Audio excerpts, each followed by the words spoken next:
Let's go to the U.S. The market opening is just not too far from about an hour Nigerian time. U.S. stock index futures up sharply today ahead of Friday's open as worries over rising interest rates subsided and technology shares rebounded from steep losses earlier this week. The Dow Jones Industrial Average popped 226 points earlier, indicating a gain of 357.17 points. The S&P 500 and Nasdaq 100 futures also pointed to strong gains. The Dow was about 1%, S&P about 1%, and the Nasdaq futures above 7,000, reading 1.58%. Okay, so what does it look like for the Asian stocks? Seeing a broad recovery today, the final day of the week, following another tumble on Wall Street on Thursday. Hong Kong's index advanced 2.07% in afternoon trade. The Shanghai Composite closed higher by nearly 1%, and the Shenzhen Composite was better by about 0.2%. In Japan, the Nikkei 225 saw gains of 0.46%, while the Topix index ended largely flat at 1,702. The Australian ASX was up by 0.2% at 58.95 after losing 0.52% in the earlier session. And despite what analysts are calling one of the worst economic falls, Zimbabwe's stock market is hitting a record high as investors are now looking at the Zimbabwe Stock Exchange as a safe haven under the current economic crisis. This comes after a shortage of foreign exchange hit the country's surrogate bond note currency, driving prices upwards and sent a ripple of fear through the economy. Zimbabwe's main market index hit a record 699.89 points on Thursday, extending this week's gains by nearly 18%. Asset managers and other investors are looking at the stock market as a safe haven in a time of uncertainty. Zimbabwe's Stock Exchange Industrial Index has gained 55% since Monday this week, and the market's capitalization jumped from $19.5 billion to $22.9 billion on Wednesday. That's Zimbabwean dollars. So the International Monetary Fund is projecting 3.1% growth rate for sub-Saharan Africa this year from 2.7% in 2017.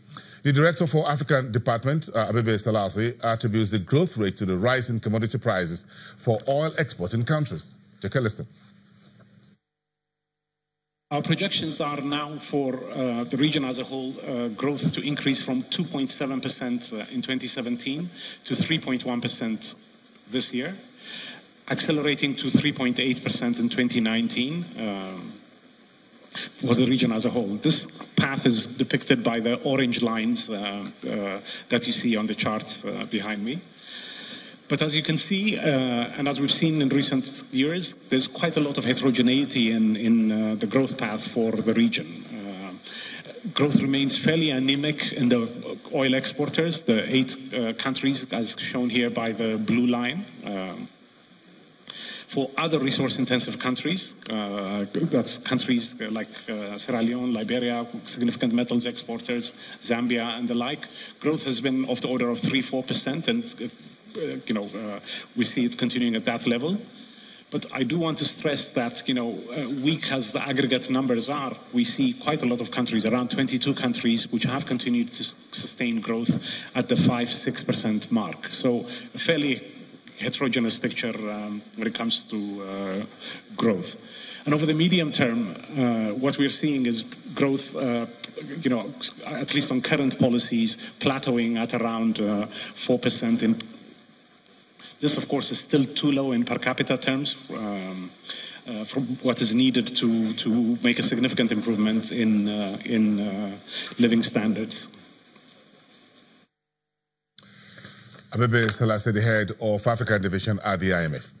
So we have a latest data from Sudan's State Statistics Agency showing the country's inflation grew 68.64% last month. That's a year-on-year basis from 66.82% in the previous month of August. Inflation jumped to more than 50% in January this year when subsidy cuts triggered food price increase that kindled unrest.